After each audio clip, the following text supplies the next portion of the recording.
आज हम पढ़ते हैं मतदान। ये कनेक्ट नहीं हो पा रहे, कुछ बच्चे कनेक्ट होने दो उनको। Good morning sir. Good morning बेटा, गुड मॉर्निंग। आवाज आ गई सबके पास? Yes sir.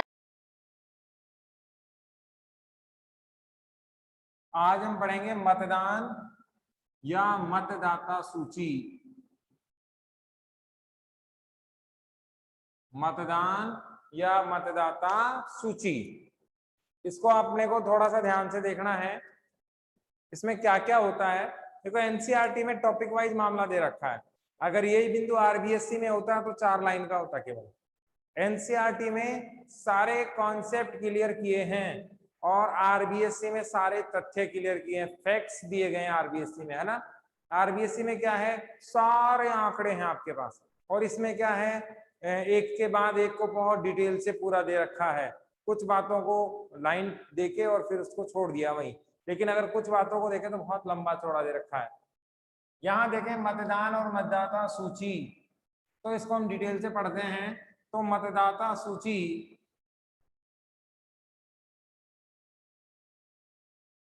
तैयार करना, आप मेरे साथ नोट डाउन कर लें, निर्वाचन आयोग का कार्य है। निर्वाचन आयोग का कार्य है। अब सवाल क्या पूछेगा आपसे, भारत में मतदाता सूचियों को तैयार करना किसका कार्य है? तो किसका कार्य है? निर्वाचन आयोग का कार्य है। दूसरा सवाल, नव युवकों को मतदाता सूची में कौन जोड़ता है? तो आंसर आएगा निर्वाचन आयोग। ठीक है, ऐसे लोग जिनकी उम्र कितनी हो गई, 18 बरस। अभी आप 10-12 साल के होंगे, जब 18 बरस के हो जाएंगे तो आपका भी नाम किसमें जुड़ेगा? निर्वाचन सूची में जुड़ेगा। वो अलग बात है आप वोट देने जाते हो या नहीं, लेकिन आपका नाम किसमें जुड़ जाएगा? निर्वाचन सूची में जुड़ जाएगा, जिसके बाद आप मतदान कर सकते हैं। मतदाता सूचियों में संशोधन कौन दिख रहा ही करता नहीं है। क्या कह रही बेटा? अनिल, सर दिख रहा ही नहीं है। अभी दिख रहा है? अभी क्या नेटवर्क प्रॉब्लम आ रही है? 1-2 मिनट में दिखने लग जाएगा आपको, देखो। ठीक है सर। किसी को नहीं दिखाई दे रहा? नहीं सर सर। धुंधला दिख रहा है। बेटा ये नेटवर्क प्रॉब्लम है, थोड़ी देर बाद हो जाएगा। नहीं होगा तो अपन टीम को बुलाएंगे, है ना, टेक्निकल वालों को, वो सही करके जाएंगे इसको।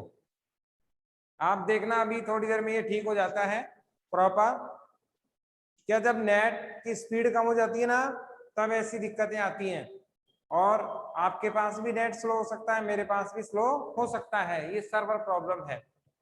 देखो इसमें मतदाता सूचियों में संशोधन का कार्य ये कौन करता है? ये भी निर्वाचन आयोग करता है। ये सारी चीजें हमें समझनी है एक एक करके। देखो मतदाता सूची क्या होती है, ये अनिल माइक बंद कर दो। देखो मतदाता सूची क्या होती है, पहला आम चुनाव कब हुआ था? पहला आम चुनाव कब हुआ?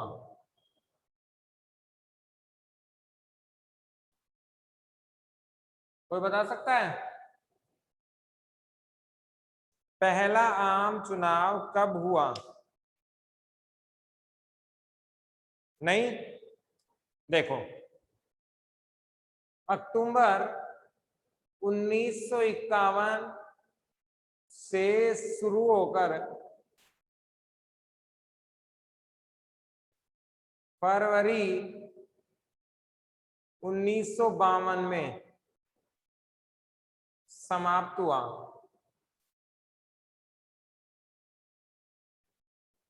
ठीक है, तो इसे चुनाव कौन सा कहा जाएगा? 1952 का। कौन सा कहा जाएगा?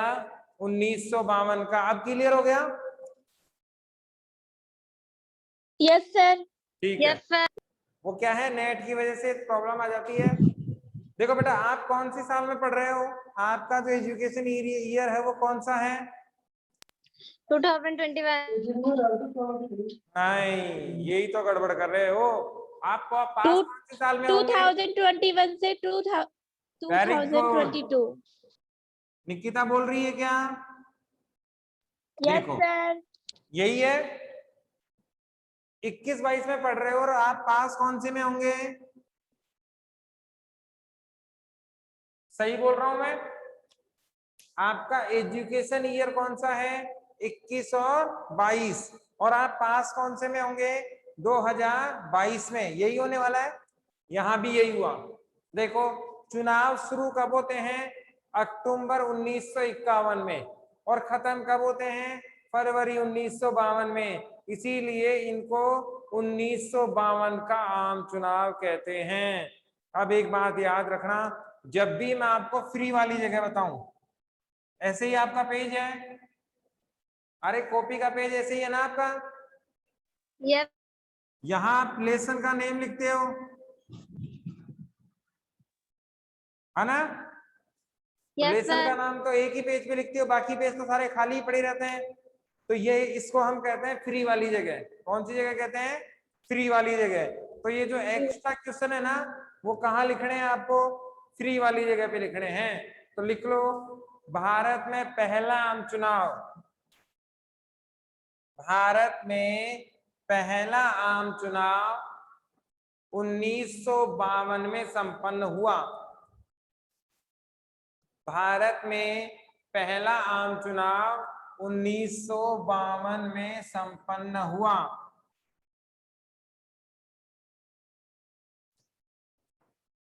ठीक है, अब देखो, इस चुनाव में निर्वाचन आयोग भी होगा,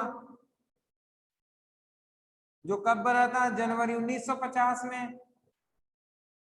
ये भी लिख लो, पहला निर्वाचन आयोग कब बना? ये भी फ्री वाली जगह लिखना है। तो 1950 में बना। पहला निर्वाचन आयोग कब बना? तो ये कब बना? 1950 में। इसके पहले अध्यक्ष कौन थे? सुकुमार सेन। सुकुमार सेन। ठीक है, अब देखो, इस निर्वाचन आयोग का कार्य क्या था? मतदाता सूची तैयार करना। क्या था? मतदाता सूची तैयार करना। अर्थात ऐसे लोग जिनकी उम्र कितनी हो गई हो? 18 वर्ष हो गई हो, भारत के नागरिक हों और वोट देने की सभी शर्तों को पूरा करते हों। ठीक है, ऐसे लोग जिनकी उम्र कितनी हो गई हो? 18 वर्ष। और शुरू में तो 21 थी, बाद में 18 की गई, 89 में, है ना? तो शर्तों को पूरा करता हो, उनका नाम किसमें जोड़ दिया गया? मतदाता सूची में जोड़ दिया गया। अब आप सोचो, ये उस जमाने में जब इसने मतदाता सूची तैयार की होगी तो कितनी समस्याएं आई होंगी। कहाँ तो सबके पास कंप्यूटर होंगे क्या? नहीं, सबके पास कागज कलम होगा। सब घर घर कैसे जाएंगे? साधन वहां उस समय थे ही नहीं। कार तो 70 के दशक के बाद हमारे यहाँ आई। मुझे जहां तक पता है कि 1990 में कार एक वीआईपी सपना था।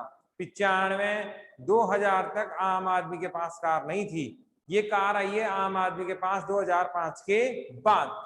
तो आप देखें तो उस समय मतदाता सूची कैसे बनी होगी। तो ये आपको सवाल समझ में आना चाहिए। मतदाता सूची पर टिप्पणी की अगर बात कर दी जाए तो ये सारी बातें अपने को समझ में आनी चाहिए कि छोटे देश में मतदाता सूची बहुत आसानी से बनाई जा सकती है, बड़े देश में मतदाता सूची बनाना असंभव कार्य है। और असंभव कार्य के साथ साथ ये जटिल भी है। कैसे? बहुत दुर्गम स्थान जैसे जैसलमेर की बात करें, जैसे राजस्थान के बहुत हिस्सों की बात करें जहां पानी की समस्या है, आवागमन की समस्या है, संचार के साधनों की समस्या है, ऐसे में आम आदमी तक पहुंचा कैसे जाए? और अगर आम आदमी से पहुंच भी गए तो क्या आम आदमी जरूरी सूचना दे पाएगा क्या? ये भी एक बड़ा सवाल था। आज हमारे घर में दादी जी शायद पढ़ी भी नहीं है, माता जी तो हो सकती है पढ़ी हो, दादी जी पढ़ी भी नहीं है, ज्यादातर दादी जी पढ़ी भी नहीं है। तो क्या उनसे हम सूचनाएं ग्रहण कर सकते हैं? सामाजिक सूचनाएं तो वो दे सकती हैं, लेकिन वास्तव में सारी सूचनाएं वो नहीं दे पाएंगी। ऐसे में मतदाता सूची में समस्या आई, और मतदाता सूची में समस्या क्या आई कि बहुत बड़े हिस्से के नाम इधर उधर हो गए। क्या हो गया? बहुत बड़ा हिस्सा इधर उधर हो गया, इधर उधर हो गया। किसी का भाई बदल गया, है ना, किसी का पिता बदल गया, किसी का बहन बदल गई, तो ये नाम चेंज हो गए, उल्टे पुल्टे हो गए, गलत रिकॉर्ड हो गए। ऐसे में हमें बहुत समस्याओं का सामना करना पड़ा। और मतदाता सूची में अगर हम देखें तो मतदाता सूची के बाद संशोधन हो गया, जोड़ना हो गया, और फिर निर्वाचन सूची का आयोग का कार्य भी है मतदाता सूची को तैयार करना। अब ये कैसी होती है मतदाता सूची, ये भी आप देख लें।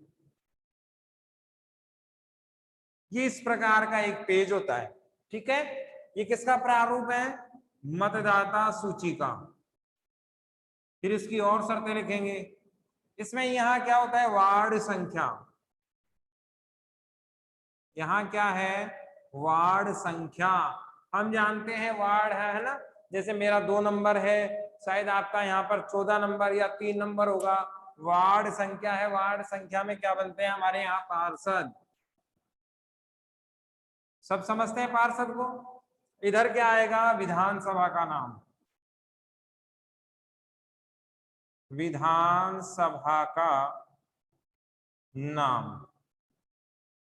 ये पूरे पेज की बता रहा हूं मैं, है ना। इधर तो क्या आएगा? विधानसभा का नाम। इधर क्या आएगा? वार्ड सभा, वार्ड संख्या, और इधर आएगा बूथ संख्या। यहां क्या आएगी? बूथ संख्या।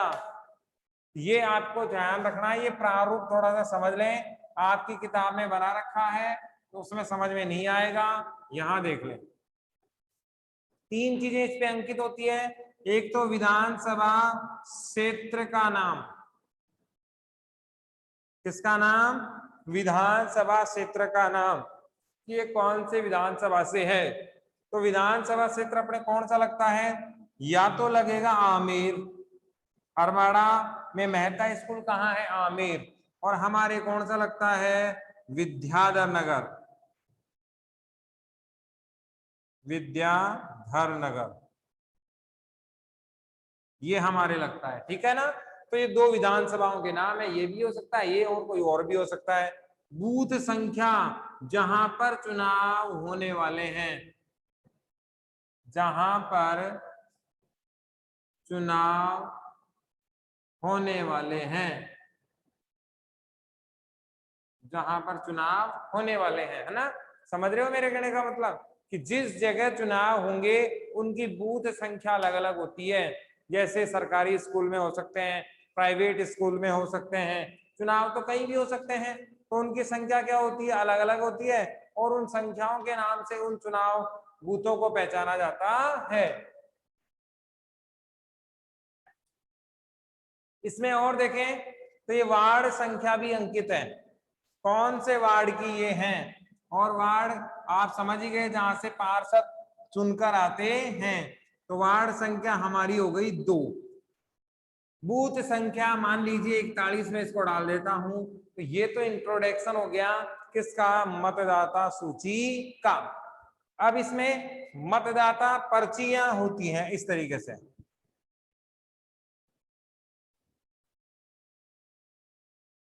ये इस तरीके से कॉलम बने होते हैं इसमें। आपको याद होगा जब चुनाव पढ़ रहे होते हैं, वोट डल रहे होते हैं, तो कार्यकर्ता पर्ची देके जाते हैं माता पिता के नाम की, ऐसा होता है ना? अनिल, आदित्य, है ना? Yes sir. एक वो स्लिप देके जाते हैं। Yes sir. उस स्लिप की बात हम करते हैं। वो क्या होती है स्लिप? देखो, वो स्लिप ऐसी स्लिप होती है जिसे मतदाता पर्ची या मतदाता सूची का क्रमांक भी कहते हैं। उसमें यहाँ तो क्या होता है? क्रमांक संख्या। पहले भी मैंने बताया था, आज इसको पूरी डिटेल से बता दिया। यहां पर आपका क्या होता है? नाम। यहाँ क्या होता है? पिताजी का या पति का नाम। और यहाँ पर होता है आपका वार्ड संख्या, और यहाँ पर होती है बूथ संख्या। ये आपकी पर्ची हो गई। जैसे ही आप जाते हो, यहाँ पर होता है मतदाता सूची क्रमांक, मतदाता सूची क्रमांक, ठीक है? तो जैसे ही आप वोट डालने जाते हो, वो बंदा जो अंदर बैठा हुआ है बूथ के अंदर, वो क्या देखता है? मतदाता सूची क्रमांक देखता है। और मतदाता सूची क्रमांक के बाद सीधा वो आपके उस लिस्ट में, अपनी लिस्ट में देखता है कि ये, जैसे मान लो इसका 221 नंबर पे क्या है? मतदाता सूची में नाम है। मतदाता सूची में क्या है? नाम है। तो ऐसी स्थिति में वो टाइम वेस्ट नहीं करेगा, वो सीरियल से क्या निकाल लेगा?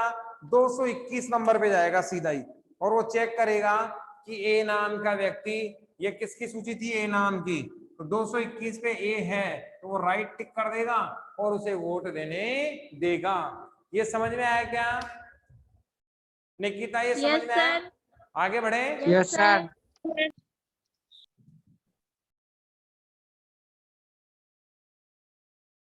इसमें देखो मतदाता सूची में संशोधन कैसे होता है, ये भी देख लो। जैसे मान लो कोई मर गया, शांत हो गया, तो उसका नाम भी तो कटेगा ना? नाम कटेगा, और जो नया आया है उसका क्या करेगा? जुड़ेगा। तो ये क्या कहलाता है? मतदाता सूचियों में संशोधन कहलाता है। कई बार इसमें क्या होती हैं? गलतियां भी होती हैं, उनको सुधारने का काम भी कौन करता है? निर्वाचन आयोग ही करता है। जैसे मान लो कई बार आपने देखा होगा, कईयों के नाम छूट जाते हैं, पूरे मोहल्ले के मोहल्ले, वार्ड के वार्ड ही गायब हो जाते हैं। तो ऐसी स्थिति में कौन काम करेगा? मतदाता सूचियों को लेकर निर्वाचन आयोग काम करेगा। अब इसमें एक चीज और रह गई, क्या? मतदाता सूची में नाम जुड़वाना, ये भी काम की चीज है। प्रत्येक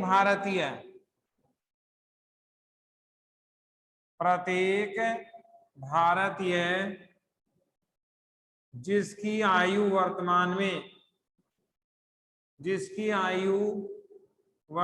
में 21 वर्ष प्लस हो गई है, ठीक है, तथा शर्तें पूरी करता है, नाम जुड़वा सकता है। अब शर्त क्या है? भाषा, लिंग, जाति, वर्ण, संप्रदाय के आधार पर भेदभाव नहीं होगा। इसके आधार पर क्या नहीं हो सकता? भेदभाव नहीं हो सकता। आप में से कोई भी व्यक्ति, चाहे वो किसी भी जाति का हो, किसी भी धर्म, लिंग, वर्ण, संप्रदाय का हो, आसानी से क्या जुड़वा सकता है? नाम जुड़वा सकता है। किसमें? मतदाता सूची में जुड़वा सकता है, और वोट डाल सकता है। कहीं कोई उसे रोकने वाला नहीं है। तो मतदाता सूची वाला मामला खत्म। कोई सवाल पूछना है क्या? सर यहाँ पर 21 साल, 21 या फिर 18? मतदाता सूची का वर्तमान में तो 18 ही है। मूल में जो था वो 21 था, लेकिन 61वें संविधान संशोधन 61वां संविधान संशोधन, साइड में लिख लो इसको फ्री वाली जगह। 1989 में क्या कर दिया गया, 21 वर्ष से घटाकर कितना कर दिया गया, 18 वर्ष मतदान की आयु कर दी गई। 21 वर्ष से घटाकर कितनी कर दी गई, 18 वर्ष मतदान की आयु कर दी गई। तो और बता सर बेटा। आपने वहां पर 21 लिख रखा है ना नाम जुड़वाने वाली डेफिनेशन में, प्रारूप में? Yes sir. नहीं, वो गलती से लिख दिया होगा एग्जाम्पल के तौर पे। वर्तमान में मतदान की आयु केवल और केवल कितनी है, 18। मूल संविधान में कितनी थी, 21। ठीक है। तो सर आपने यहाँ पर भी तो लिख रखा है बोर्ड पे, वर्तमान में। फर्स्ट में प्रत्येक भारतीय जिसकी आयु वर्तमान के ये 18 हो जाएगी। ठीक है, आप सही कह रहे हो। प्रत्येक भारतीय जिसकी आयु वर्तमान में कितनी हो, 18 वर्ष हो, वो पूरी करेगा, है ना। बढ़िया बात है। और बताओ बेटा, कुछ पूछना निकिता? और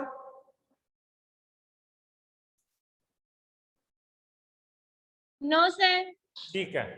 अब अगला जो है वह है उम्मीदवार। मतदाता को तो काम पूरा, अब वोट लड़ते हैं, नेताजी बनेंगे। मान लो आप में से कोई नेता बनी जाए, तो आपको जानकारी होनी चाहिए कि विधायक, सांसद, नेता बनने के लिए क्या क्या काम अपने को आने चाहिए। उम्मीदवार,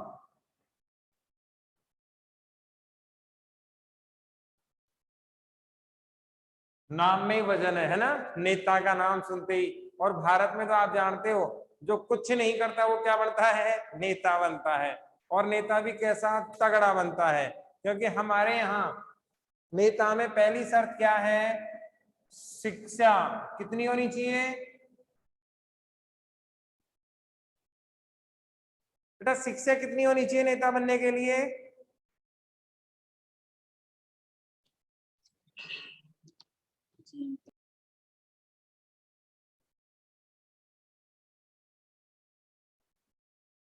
जीरो। अंगूठा छाप आदमी भी चलेगा, है ना। और देखो कितनी गजब की बात है ये, कि भारत में नेता बनने के लिए, चुनाव लड़ने के लिए, उम्मीदवार के रूप में खड़ा होने के लिए आपको शिक्षा की जरूरत नहीं है। इसके ऐसे मायने नहीं है कि हमारे संविधान वालों ने गलत राय रखी थी। ये बहुत बड़ा मामला है। आप देखते हैं, सेवा करने के लिए वास्तव में उम्मीदवार क्या करता है, जनता की सेवा करता है।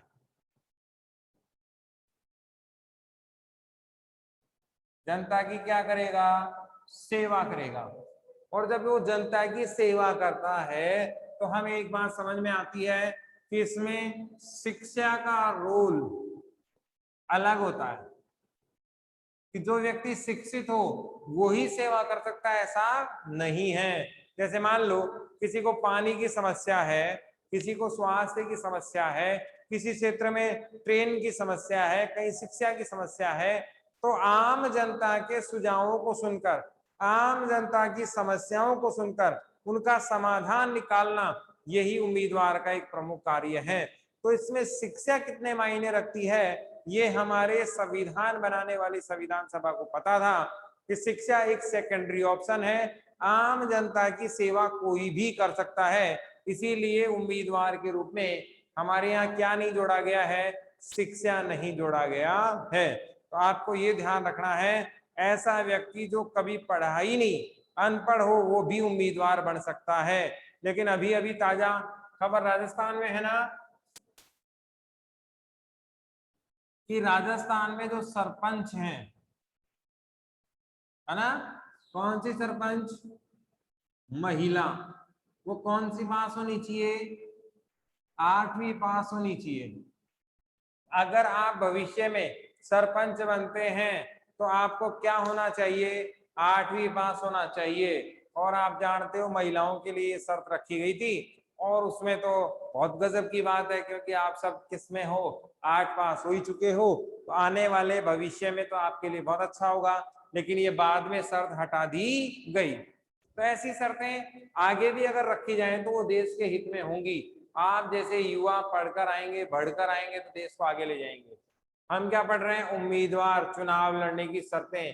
तो इसमें पहली शर्त क्या है, शिक्षा का कोई रोल इसमें नहीं है, और जनता की सेवा करने वाला उम्मीदवार होना चाहिए।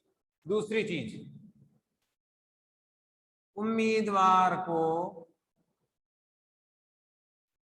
निर्वाचन आयोग,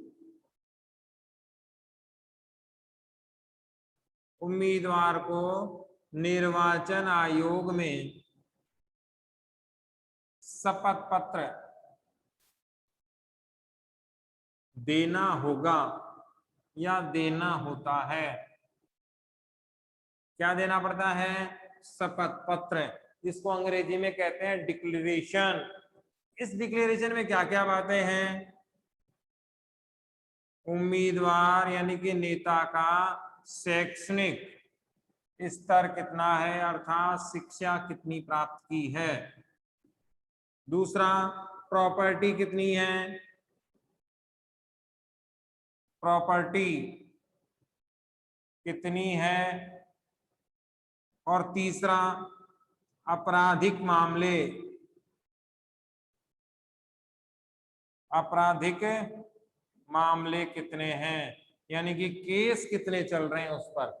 ये 3 बातें मोटी मोटी तौर पर। उसमें और भी बहुत सारी चीजें होती हैं, संतान कितनी है, आपने विवाह कितने किए, आपने भूमि अधिग्रहण का मामला तो नहीं किया है, आपको कभी चुनाव लड़ने से बैन तो नहीं किया गया है, आपके खिलाफ कोई जघन्य अपराध तो नहीं चल रहा है। बहुत सारी चीजें इसमें आती हैं ना, लेकिन ये 3 तो मोटी मोटी हम देख सकते हैं। पहली तो कौन सी, शिक्षा, कि आपने शिक्षा कितनी ली है, आपके पास प्रॉपर्टी कितनी है, और आपके खिलाफ आपराधिक मामले कितने हैं। ये 3 चीजें तो मोटी मोटी आपको पता होनी ही चाहिए कि शपथ पत्र में आती हैं। और ये कौन जमा कराता है, चुनाव लड़ने वाला उम्मीदवार जमा कराता है। किसको जमा कराता है, निर्वाचन आयोग को जमा कराता है। फिर निर्वाचन आयोग इनकी क्या करता है, जांच करता है अपने स्तर पर।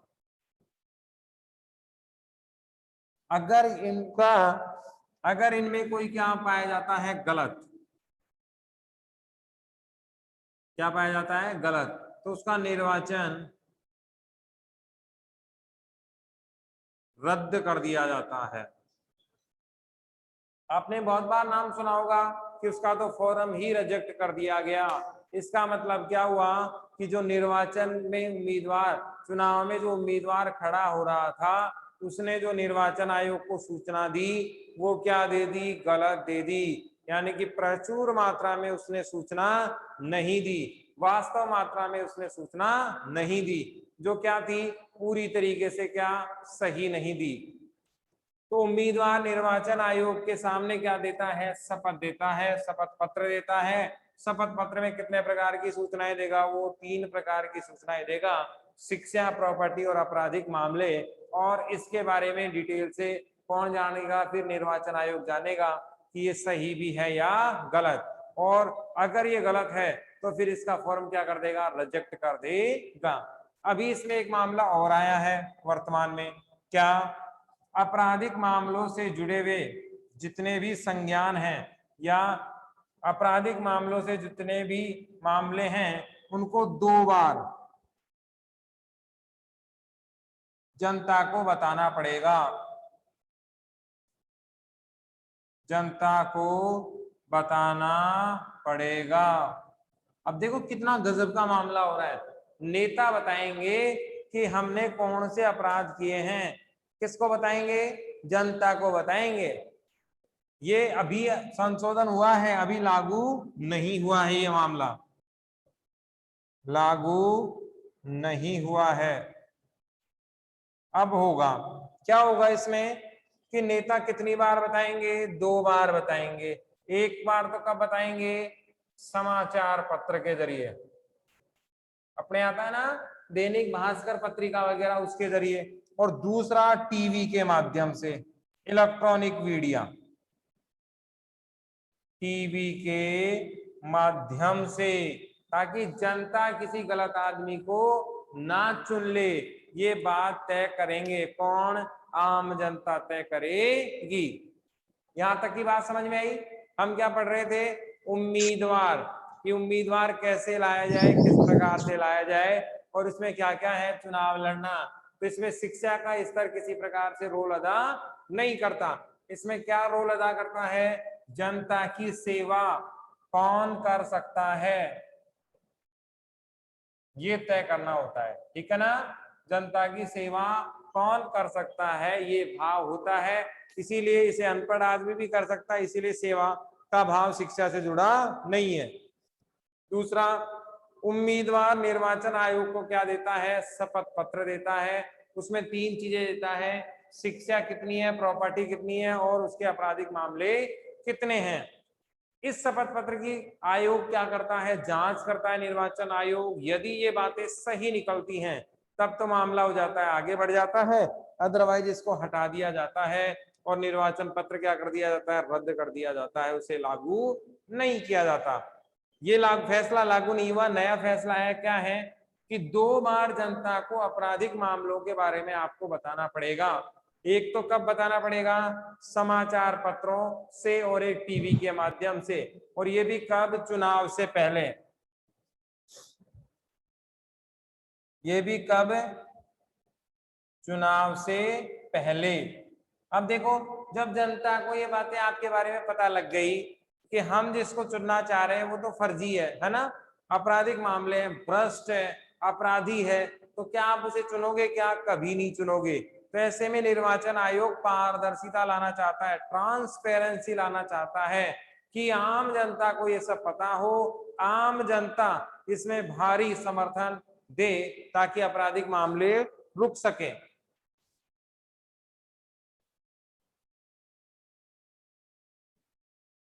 यहां तक कुछ पूछना है क्या बेटा? No sir. अब देखो, इसमें आपराधिक मामलों, उम्मीदवार के बारे में आगे देखते हैं। भारत का संविधान कितने प्रकार की न्याय देता है? भारत का कौन कौन सी? 3। कौन कौन सी? आर्थिक, आर्थिक राजनीतिक, राजनीतिक और सामाजिक। आर्थिक,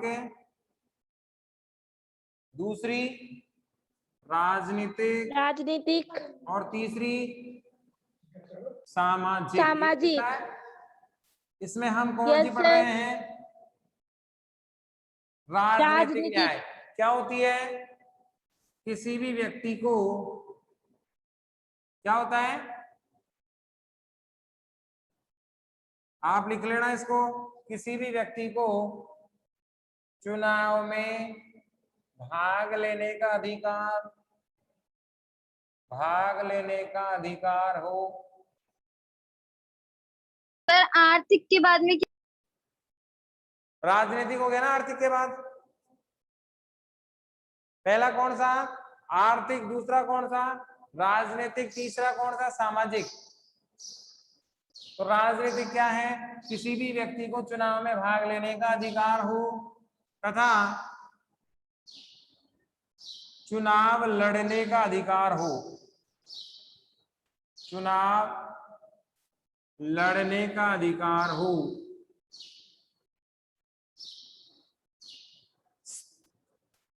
चुनाव लड़ने का क्या हो? अधिकार हो। ठीक है? किसी भी व्यक्ति को चुनाव में क्या हो? भाग लेने का अधिकार हो, या चुनाव लड़ने का क्या हो? अधिकार हो। भाग लेने में तो क्या आएगा? मतदान। और इसमें लड़ने में क्या आएगा? उम्मीदवारी। ये दोनों ही चीज अगर हो तो कौन सी न्याय कहलाएगी?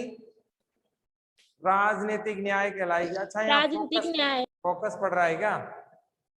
नो यहाँ सर। देखना, अब दिख रहा है? राजनीतिक न्याय। भारत के संविधान में न्याय कितने प्रकार की? 3 प्रकार की, आर्थिक, राजनीतिक और सामाजिक। राजनीतिक न्याय का क्या कहती है? किसी भी व्यक्ति को चुनाव में मतदान देने का अधिकार है और चुनाव लड़ने का क्या है? अधिकार है। वही सारी चीजें, भाषा, वर्ण, संप्रदाय, है ना, जाति, सबके आधार पर भेदभाव संभव नहीं है। भेदभाव संभव नहीं है। ये लो, आई बात समझ में? भाषा, वर्ण, संप्रदाय, जाति, सबके आधार पर भेदभाव संभव नहीं किया जा सकता। इसका मतलब ये हुआ कि प्रत्येक व्यक्ति जो भारत का नागरिक है बिना किसी दबाव के बहुत आसानी से क्या लड़ सकता है? चुनाव लड़ सकता है। यहां तक कोई दिक्कत? No sir. अब आगे देखो, उम्मीदवार में आगे देखते हैं। न्यायालय,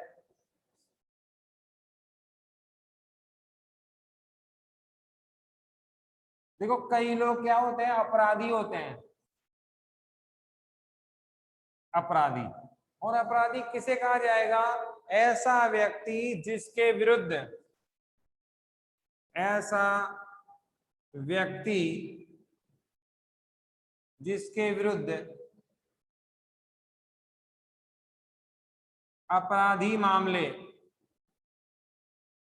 साबित हो जाएं, जिसके विरुद्ध अपराधी मामले